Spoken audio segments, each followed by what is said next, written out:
the last topic that was covered, where eigenvalues and eigenvectors covered? Yes, sir. Yes, sir. Eigenvalues and eigenvectors was the last topic. Okay, fine. Okay, so today we will start with a topic which is very much related to that. So so let us consider in any matrix A. So so let us say that this matrix A is a real matrix. That means, that is to say, all the elements of the matrix are real numbers, and the size of this matrix is m cross n. That means what? That means it has m rows and n columns. Okay. Now, if like when I am talking about this kind of a matrix A, then can I calculate eigenvalues and eigenvectors of this matrix? Sir, are you sharing your screen? Oh, sorry.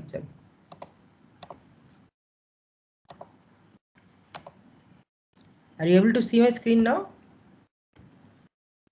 Yes, sir. Okay. So this is a matrix A which is m cross n. So can we say can you calculate the eigenvalues and eigenvectors of this matrix A, or do they exist?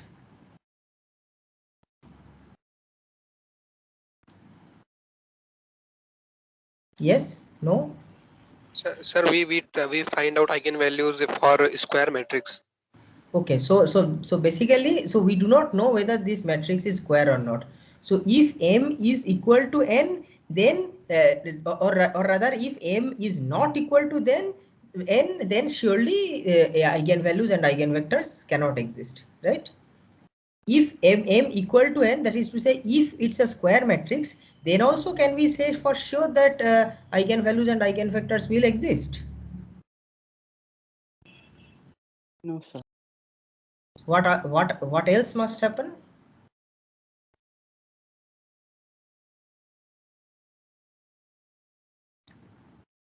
What are the necessary and sufficient conditions for a square matrix to have eigenvalues and eigenvectors? Can anyone tell?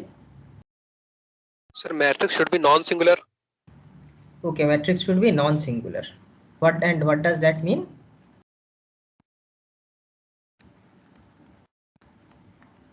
Its column Sir, should be determinant should linearly not. independent. Means like all columns linearly independent.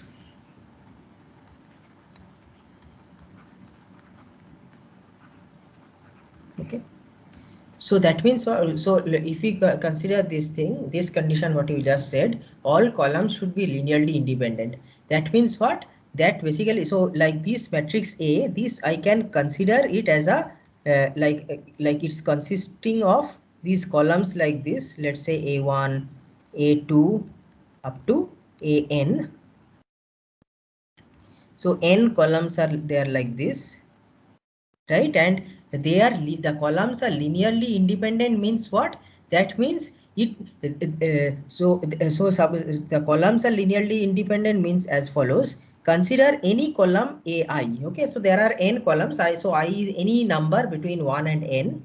So suppose I want to express ai as a linear combination of the other columns, right?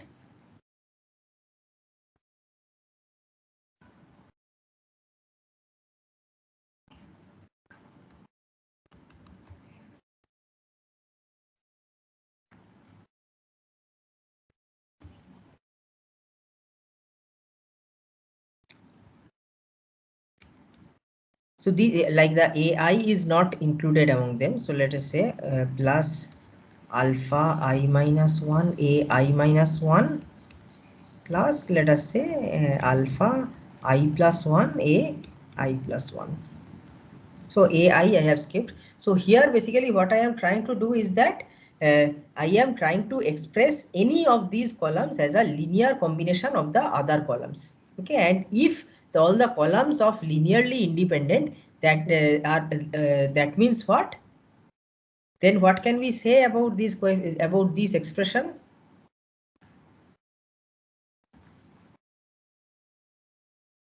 We cannot find a solution for this expression. Right. Like we cannot express it. Correct. So basically, so if the all the columns are linearly independent, that means we will not be able to find coefficients alpha 1, alpha 2, etc., such that this kind of a relation holds. Okay, that means none of the columns can be expressed as a linear combination of the others. Now, that means in other words, if we consider the now consider a set of vectors like this. Say I mean these are all vectors, these columns are all vectors. So like if we consider any set of vectors like this, v1, v2, etc. up to, let us say, vr, okay, where r is any number. And if I also tell you that these vectors, these are all linearly independent of each other, then so basically that means what? That means like related to these are the concepts like dimension, right? The span and the dimension.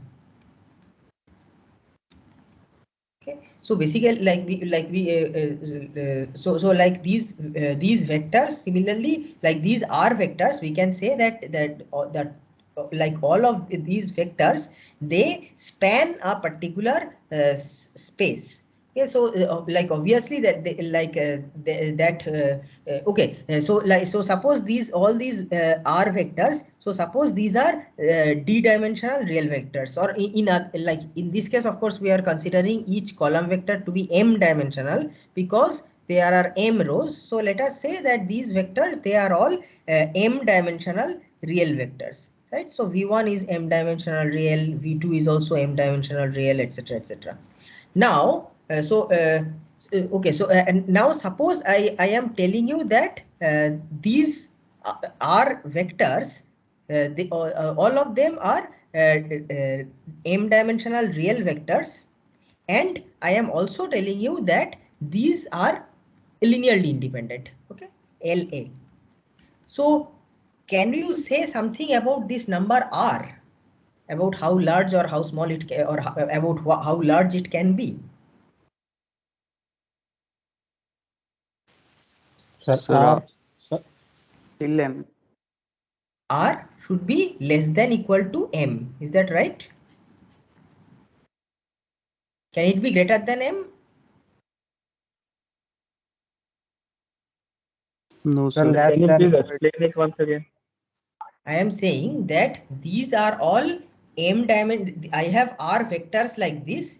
They are all m dimensional real vectors, right? And they are, I have also told you that they are linearly independent, Li.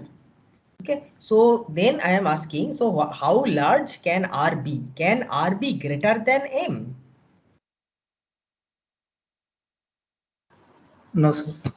R cannot be greater than m. The maximum value R can be is m, right? If R becomes greater than m, then they will no longer be linearly independent. That is, we will be forced to express one as the linear combination of the others. Okay?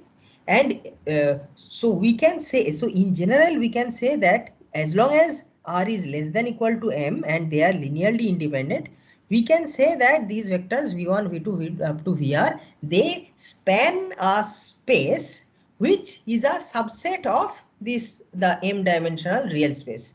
That is like so let this be the set of all I mean the space, this space, let's this be the m-dimensional real space. So all possible m-dimensional real vectors are just points in this space. So now it's like if we have a set of vectors like this, v1, v2 up to vr, that basically means that some of the vectors here in this space can be expressed as linear combinations of these r vectors like this, like alpha 1 v1 plus alpha 2 v2 plus alpha 3 v3, etc. up to alpha r vr, where these alpha i's are all real numbers. These coefficients, they are all real numbers. Okay, so obviously, since these are m-dimensional vectors and I am multiplying them, I am doing a scalar multiplication of them by a real number and I am adding them up. So obviously if I carry out this operation, I will get an m dimensional vector only. But I cannot say that all possible m dimensional vectors in this space I will be able to express in this way. That I cannot say. So what I can at most say is that there is a subset or a subspace which is also m dimensional. That is, the vectors here are like m dimensional vectors, but it's smaller, or it's a subset of the full m dimensional real space. Okay, so we can say that the span of the subspace spanned by these R vectors is this subspace, and the dimensionality of this subspace is how much? What is the dimensionality of this subspace? R. So this is the full subspace Rm. So let us call this as A, which is a subspace of Rm, and we can say that the dimensionality of A. Okay, let's not call it A because A I have already used here. Let me call this as let me call it as R. Okay. R stands for real, and the subscript R indicates that there are R vectors like this. So the dimensionality of this is going to be R.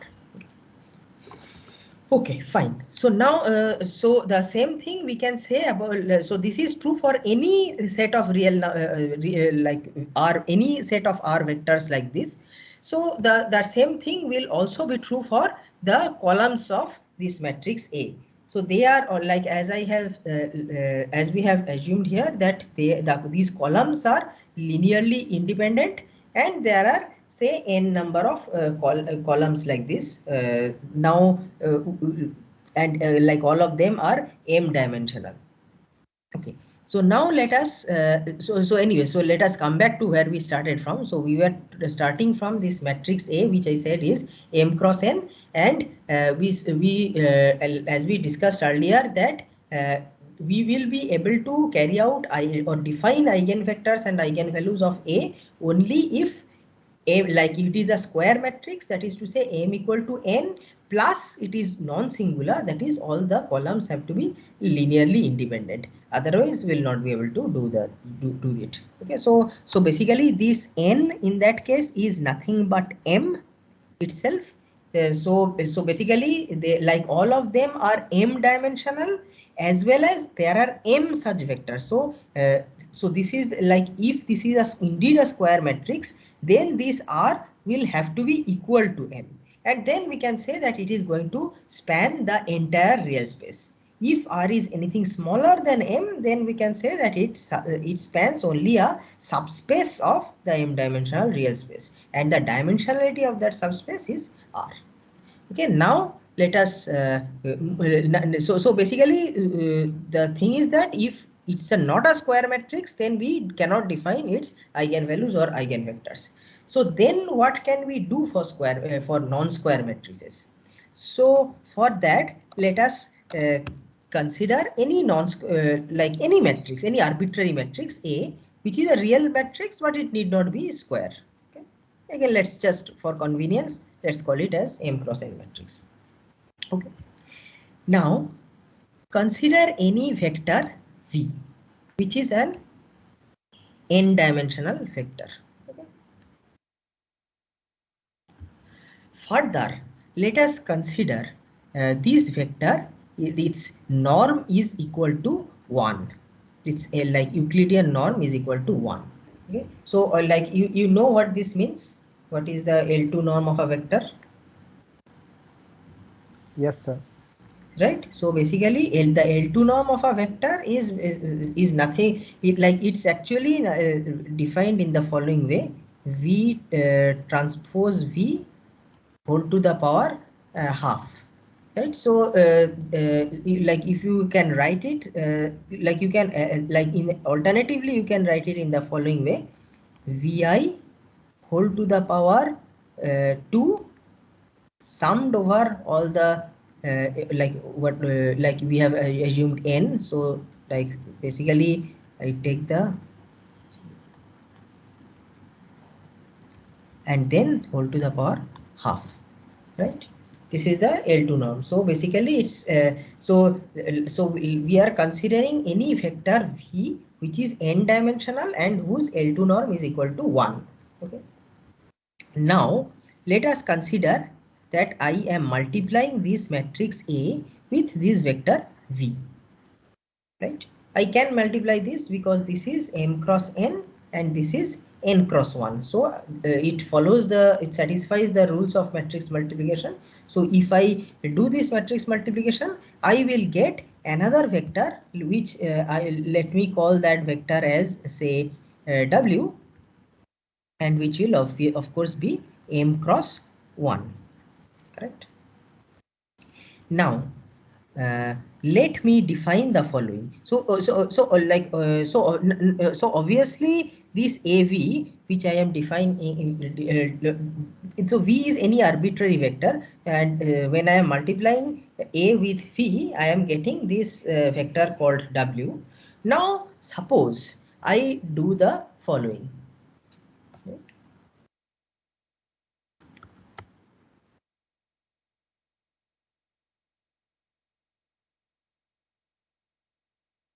So let us say I make the following definition. So I consider this thing, this expression. That means what? That is I suppose I consider the this quantity which is nothing like what is this? This is basically the magnitude of this a vector which we considered here. So this AV which we call which we are calling as this W. So let me consider this the magnitude of it. I mean the L2 norm of it.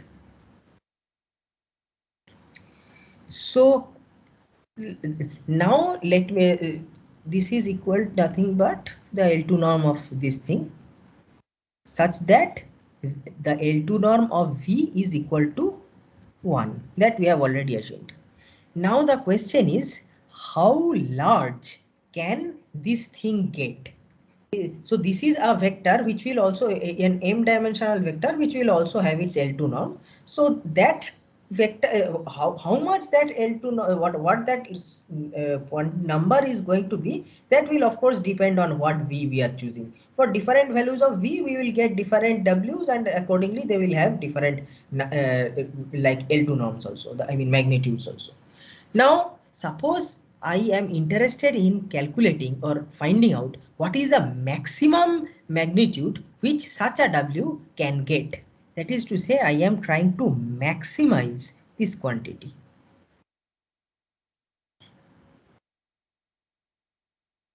Okay. Subject to the condition that V is it's unitary. That is to say, its L2 norm is equal to 1. So let us so let us say that the maximum value of this magnitude is whatever its value is, I define it as sigma A.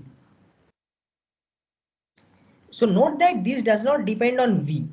I am considering all possible V's which, as long as they satisfy this condition, and then choosing the maximum among them. So like whatever that value is, that will depend only on A, that will not depend on V or anything else. And so the different matrices A will have different values of this quantity. So whatever that quantity is for a given matrix A, let me define it as sigma 1 A. Okay. And the corresponding V for which this value was achieved, that is to say the argmax, I will call as V1.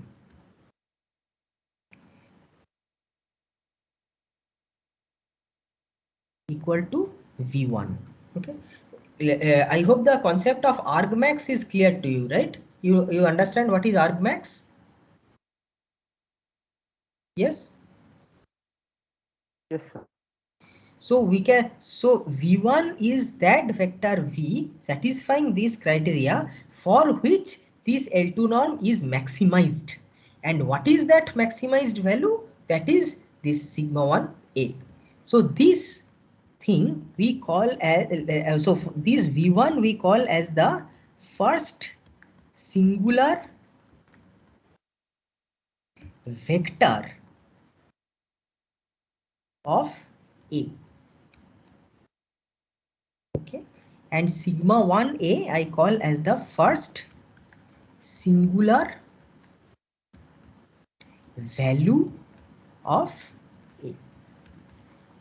Okay, so now we can needless to say, if I want to calculate this thing,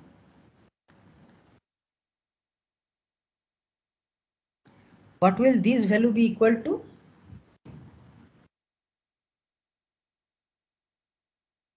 What will this be equal to by definition? Sigma 1. Sigma 1. That's just definition, just from definition, nothing else. Okay, so this as I said is the first singular vector of A, and the argmax, that is the vector, the unitary vector V which maximizes this quantity is the first singular vector of A, and the corresponding value of this quantity is the first singular value of A. Okay, now since I have said first singular vector, that already indicates that there is something called a second singular vector also.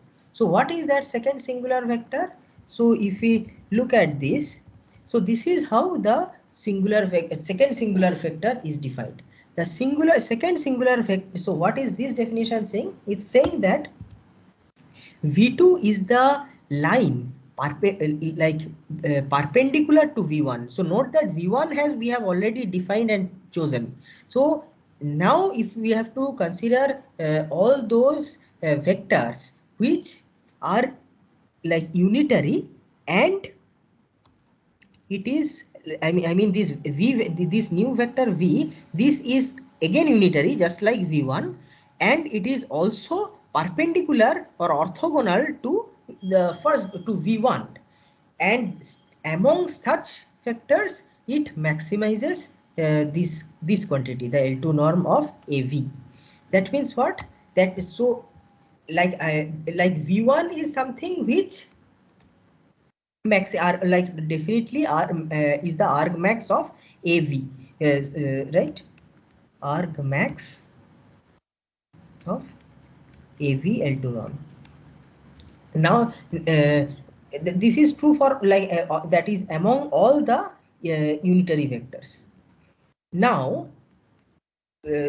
now let us now there of course are a large number of these L2 norm, I mean unitary vectors like this. A very large number of unitary vectors are there whose L2 norm is equal to 1.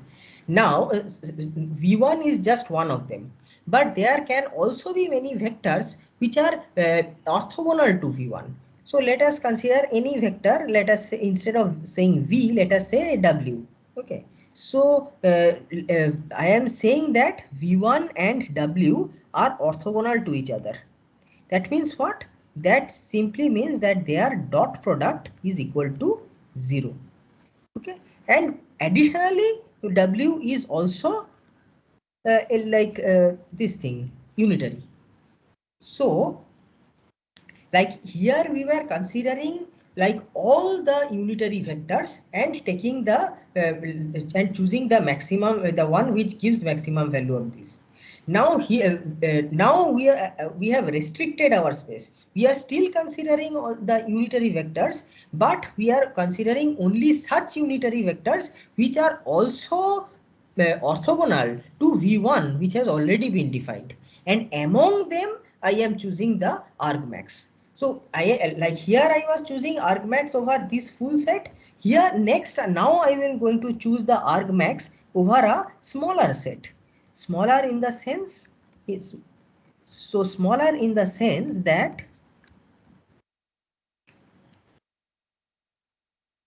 it's unitary just like in the previous case. Also it is orthogonal to V1. Sorry, not V2. Is equal to 1. Fine. So this V2, this is called the second principal, like second singular vector of A.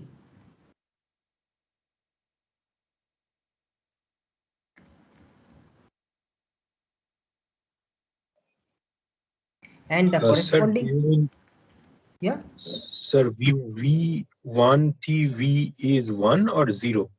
Sorry, 0. Orthogonal. Thank you. And right, and so this is the second singular vector of A, and the corresponding value of this thing, this I denote as it's sigma 2A, and this, as this should be clear, this is the second singular value of A. Fine. So now, so similarly, we can also define what is a third singular vector and value, what is a fourth singular vector and value, etc. of A. So what should be the third singular vector? Can, like, just based on the definition of second singular vector, can you tell me what should be the definition of the third singular vector? How do I define V3?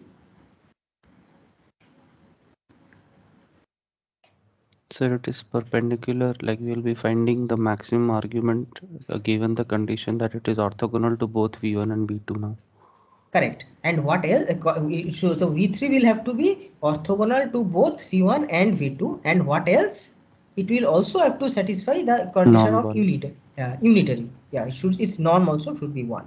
So V3 is equal to argmax A V L2 such that it is unitary and it is perpendicular to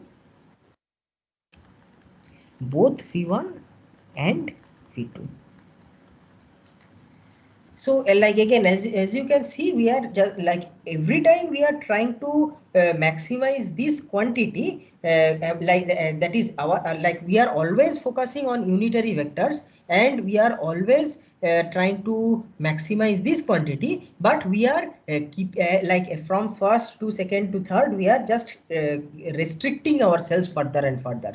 I mean, in case of V1, there is no restriction. In case of V2, the restriction is that it has to be perpendicular to V1. In case of third, it has to be perpendicular to both V1 and V2. So as you can see, it's the set is getting more and more restricted. So basically, this way we I can always like for given any matrix A, I can get V1 corresponding to which I have sigma 1A.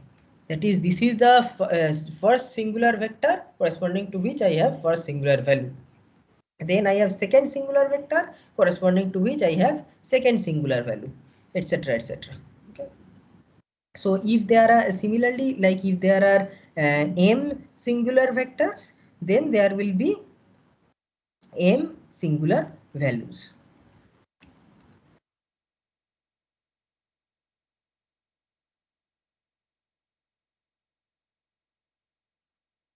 So this is like these are the singular vectors and values.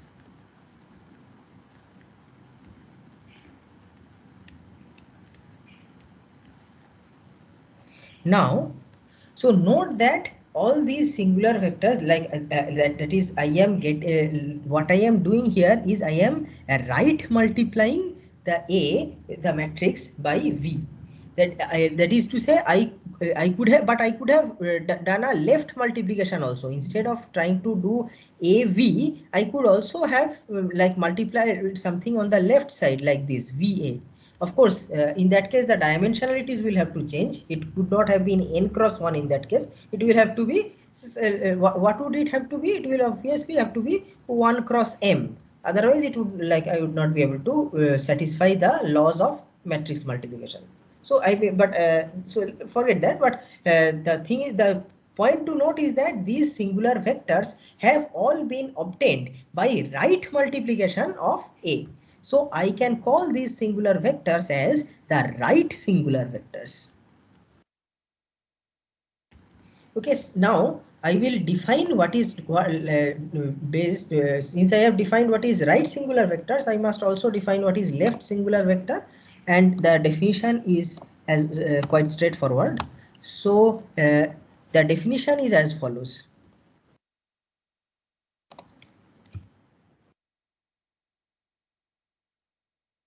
Just a second.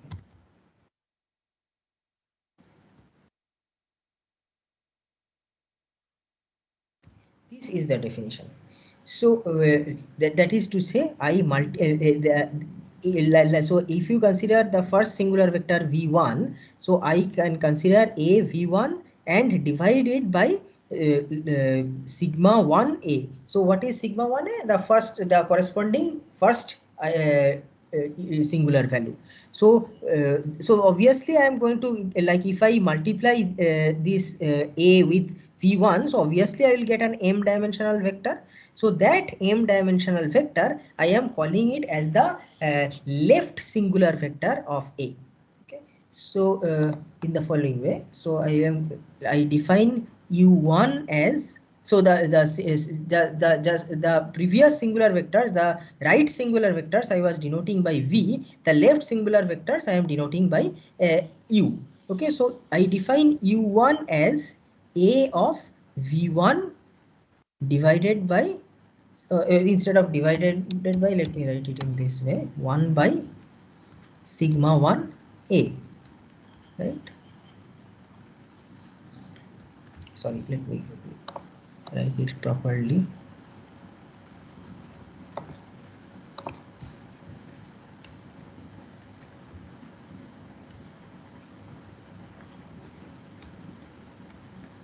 Times a v1. Okay, now about v1, what do we know? We know that it is unitary, and what we also know that okay, so like as of now this is enough. So similarly u2 we can define in the following way. This is the, so since v2 is the second singular right singular vector of A, so u2 is the second left singular vector of A.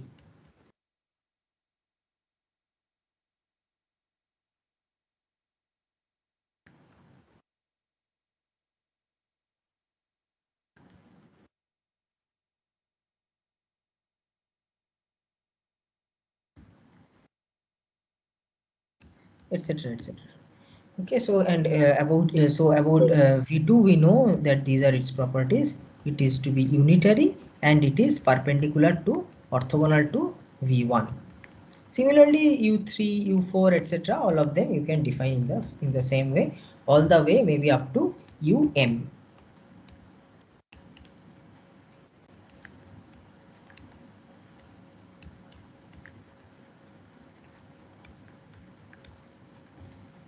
Fine. So this way what I have done is I have defined the left as well as right singular vectors. Now if you try to look at the properties of these left singular vectors, if you try to calculate the magnitude, the L2 norm of u1, so what are we getting?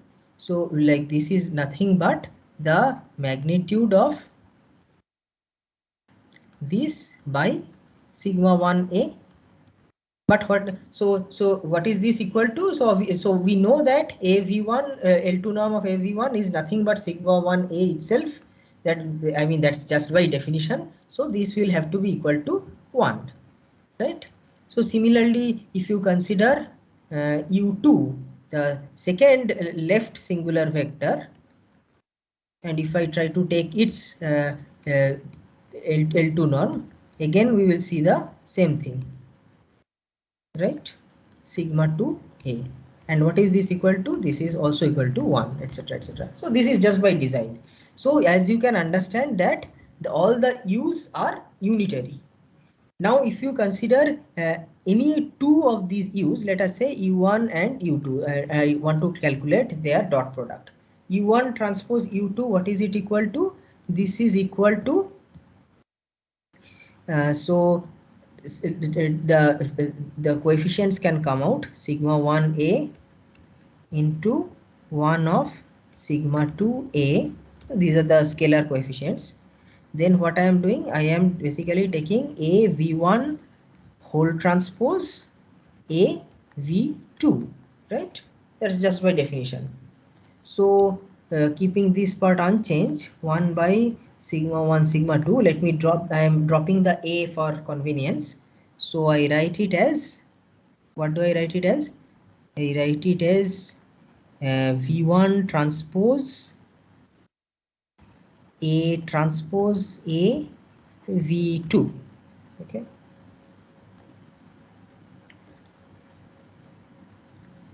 And right, so now this expression is right. So like you, as you can understand, this is going to be like this n cross a, like we can consider it's like this is what this v1, as we had seen, is an n cross one dimensional vector. So this is 1 cross n, this is n cross m, this is m cross n, this is n cross 1 again. So this is, there is no problem with this thing. So and then basically so we get this kind of a thing. And then what do? We basically, after this, we have to apply the so this is a scalar number, right? This is a scalar number. So we can write this as the same as its trace, right? And I can take the trace of this whole thing.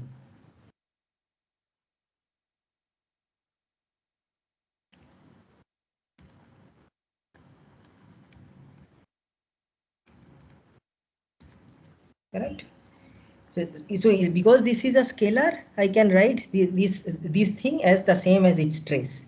And then like after, like with some jugglery, we should also be able to show that this trace be like, so we like, we know that there are like, so like whenever we have expressions like this, right, trace a b c, we know that we can write this as trace of bca, which is also equal to trace of CAB, etc. So these kinds of juggleries we can do.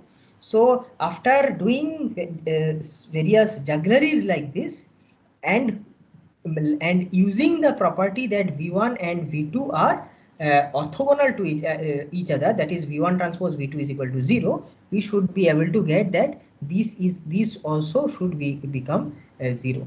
That is to say, these the singular vectors we are getting like this, they also can become 0. That is to say, they also can become orthogonal to each other. And yeah. So so I'm not going into the details of this theorem in class. So the proof here is worked out, and this material I'm going to share with you. For the interest of time, I'm not going into the proof of the orthogonality of this, but like I gave you like a sketch of the summary. So now let us move on to certain properties of this. So Sir, one yeah, question. sorry, yeah. Sir, if you go back to that the sheet where you were, Yeah. so the sigma 1 is the max norm, right? I mean, when we are doing u1, that's the max norm. That's a scalar, isn't it, sir? Yeah. Sigma 1 is defined in this way. Sigma 2 is defined in this way. So these sigma 1, sigma 2, these are the like maximum value with respect to V1 or with respect to V2, etc. Yes, sir. So when we divide AV1 by sigma 1, U1 effectively is just a multiple of V1, isn't it? I mean, the direction of U1 and V1 is the same. The direction, so the no, it's that is V1 is left multiplied by A. That so A is basically it's a transformation. So A will transform V1 in a certain way. So that is, we cannot say that if the direction of V1 and U1 are the same.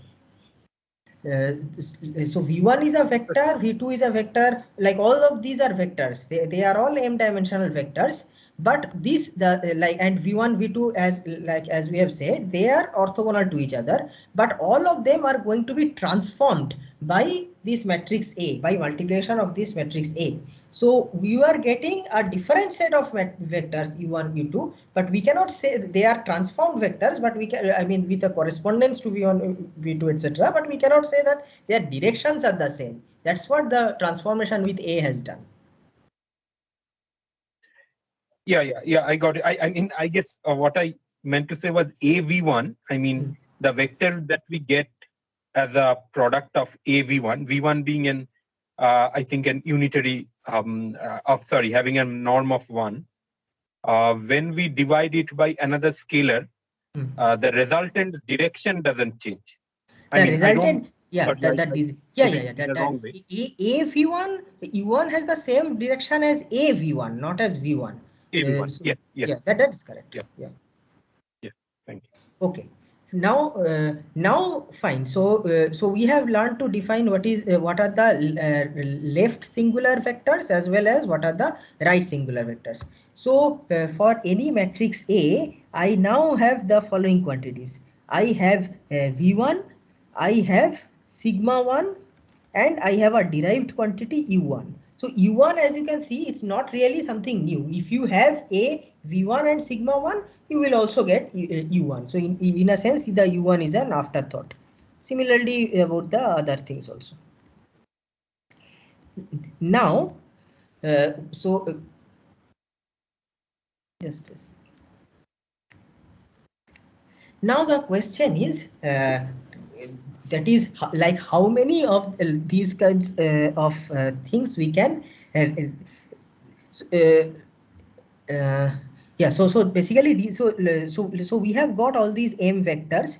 Now the thing is, and these are, remember that these are all m dimensional vectors, right? Why m dimensional vectors? Because like sorry, these are all n dimensional vectors, right?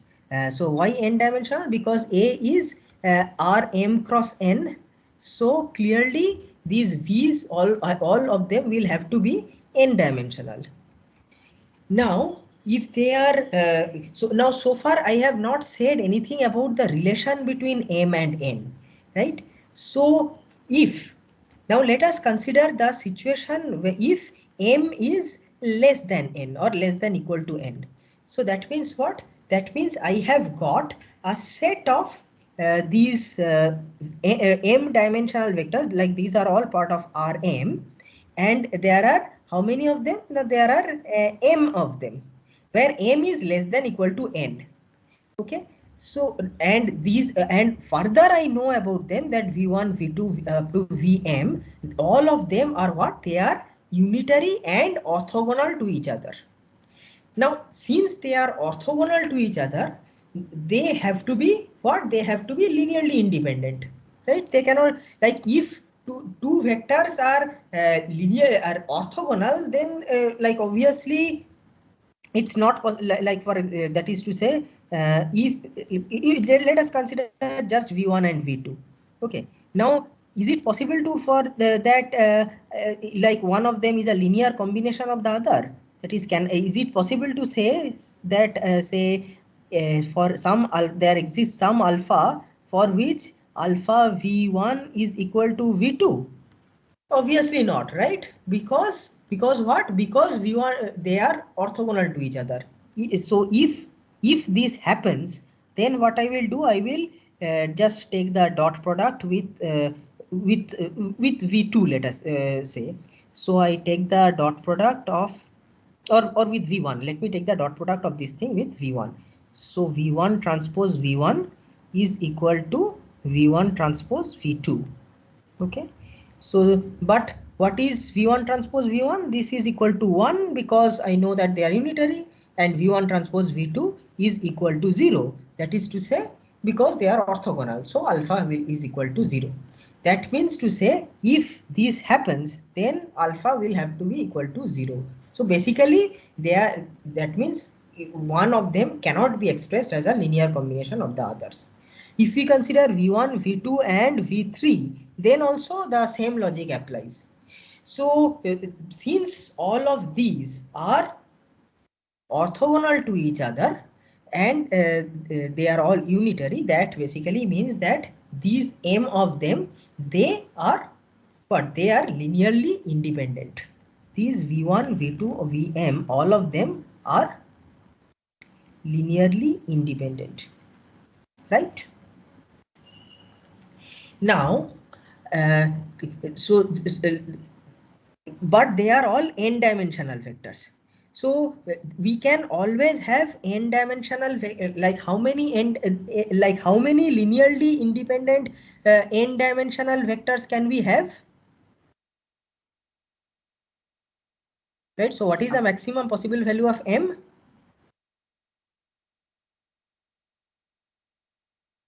N. N, right? So if it is more than n, then we it's not possible for them to be linearly independent anymore. In other words, I cannot find more than n vector, like these singular vectors like this. I will have to, so m will have to be less than equal to n. Okay. But what is m? M is the number of rows of A, and what is n? N is the number of columns of A. So I cannot just like forcibly restrict that the number of, that is, if I say that m has to be less than equal to n, if I say this, then this effectively I am saying that the number of rows of the matrix have to be smaller than the number of columns of the matrix. But clearly that's not correct, right? So that is, there are obviously many matrices which have more rows than columns. So what about them? So the answer is that in that case, in case of those kinds of matrices, the extra things will have to, for the extra things we will have to just consider 0 as the singular vectors. That is, we will just make them up using zeros. So this concept might become a bit clear once I like after a few more minutes. So so I have defined these things. Now I am going to tell you a result without without telling its proof at this stage. But for the time, for the time being, as we have seen that these singular vectors v1, v2 up to vm, they are, like, all of them are n-dimensional, and they are all linearly independent. That means, like, we can say that they span some space. Now now especially in the special case of m equal to n, that means what? These vectors span the entire real space Rn, right? Because they are linearly independent, and then and their number is n. So in that, if m is indeed equal to n, then they would span the entire space. Which further means what? Which further means any vector v, any arbitrary vector v, can be expressed as a linear combination of these things, right? Is like any, it can be expressed as alpha 1 v1 plus alpha 2 v2, etc., etc. Correct? Alpha m, alpha n vn, if m were equal to m. Of course m may be smaller than n also, so that's a different case. In that case, like, these vectors will basically be spanning a subspace of Rn. Okay. Now let us consider this case. Let us consider this expression. Let us consider any singular vector vj. What is vj? One of those singular vectors, right? So now the claim is that I can write a Vj in this way. Why can I write a Vj in that way? The answer to that should be pretty obvious, because for all the other singular vectors, Vj will be equal to what? Vj will be orthogonal. So this Vi transpose Vj, this is going to be equal to 0 except one, except that Vj itself. For all other I not equal to j, this will become 0, and for when I is equal to j, then Vi transpose Vj is nothing but Vi transpose Vi, which is equal to 1, because it's unitary. So in that case, now I also know what? I know that a Vj is equal to sigma j uj, right? That is exactly what I had defined last time. That is how I have defined uj. So I can write this as follows. So I can write avj is equal to what? It is equal to sigma I ui vi transpose vj, where I is equal to from 1 to whatever is the number of vectors we have got. Okay, so let me write that as m. Correct. This is clear why this should happen. Now let us so this is true for any of these singular vectors Vj. Now consider any arbitrary vector v, and as I said that this as we just said that this arbitrary vector can be expressed as a linear combination of the singular vectors plus something. So I can write that is, so I mean plus something. Why am I saying plus something? Plus something because in case these m vectors, in case m is less than equal to n, that is to say in case these do not span the entire real space, so basically this v1 this v will have to be expressed as alpha 1 v1 plus alpha 2 v2 up to alpha m vm. These many are there, plus some other components which are orthogonal to all of these things. Let us consider that as just denote that as just alpha v prime, where v prime is perpendicular to all the v1 v2 up to vm. Is this concept clear? Why this will be like that? So what I am saying is that v1, v2, vm, these are all linearly independent, so they span a space. Now this space will be like either Rn itself or a subspace of that. If it span, that is if m is equal to n, that is to say they span the full space, then fine, then v can be expressed as a linear combination of all these vectors. Now in case m is smaller than n, that is to say if we span a smaller space than Rn, then v can be expressed as a linear combination of these things plus an extra component, okay, which is orthogonal to all of these things. So we can write v in the following way, right? I hope this is clear.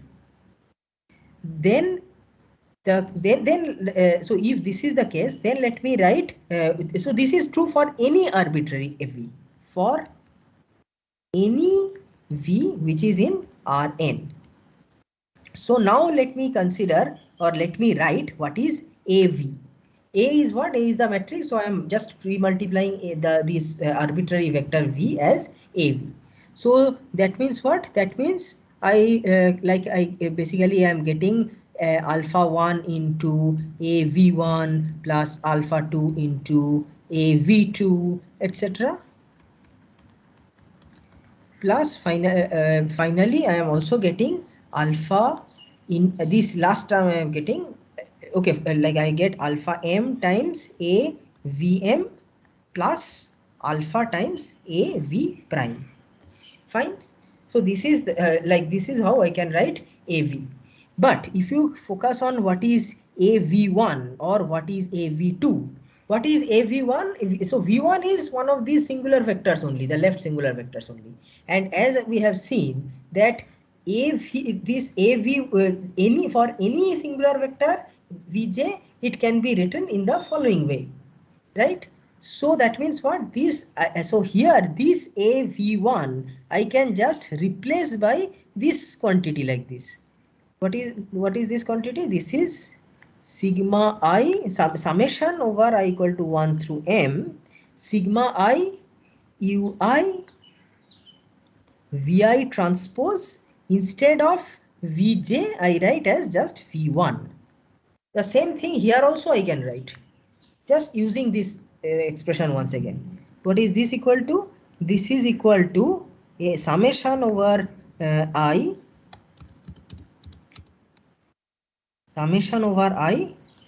times sigma I ui vi transpose.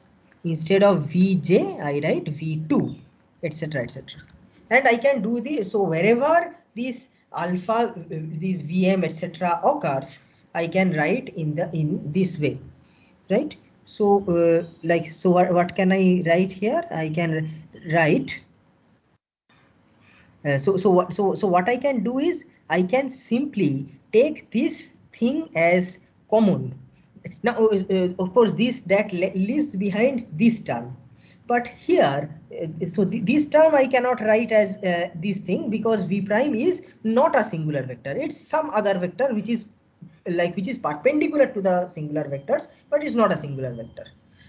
But but it is enough for me that it is perpendicular to these things. So here also I can do some kind of trickery, and I can basically I can write this whole thing in the following way. I can bring this thing out, and I can reproduce this expression. That is, I can I will be able to write AV as this thing. AV as nothing but the so as I said, this part I can take out as common, sigma I ui vi transpose. Now only the so note that this part is common to all of those things. Now what am I doing? What is left is the V1 part. So here it is V1, here it is V2, etc. So as you can see, this is the only thing that is varying. So I just replace it with alpha 1 V1 plus alpha 2 V2, etc. Now what happens to this part? This part, like that is now, since this is this V prime, since it is perpendicular to all orthogonal to all these m vi's, so I can just write it in a slightly different way, and then I can express this whole so exactly how we will take care of this V prime, that I leave it to you as an exercise to complete. So what happens is, ultimately I get these alpha 1 V1 plus alpha 2 V2, etc. This thing comes out as a factor, and you can see that this what I have got here as V is nothing or what I have got this part as in the brackets is nothing but V itself. Okay, so what I have got is AV is nothing but is equal to nothing but I equal to 1 through m sigma I ui vi transpose V.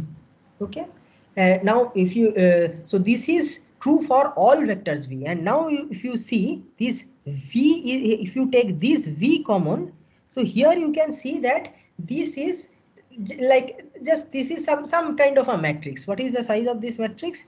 Ui, as we know, is like m cross n, and it is m cross 1, and this is Vi is n cross 1, but I am taking Vi transpose, so this is m cross 1, this is 1 cross n. So when I do the matrix multiplication, this Ui Vi transpose, this becomes an m cross n matrix multiplied by this scalar coefficient sigma I. So basically this whole thing is a M cross N matrix times a vector V.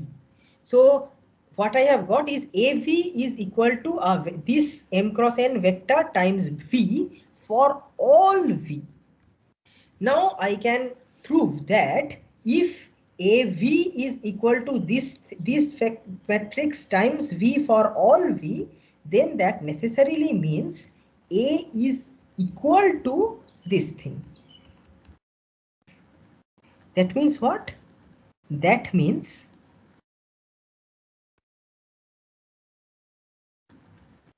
given any matrix A, I can write it as in this following way, where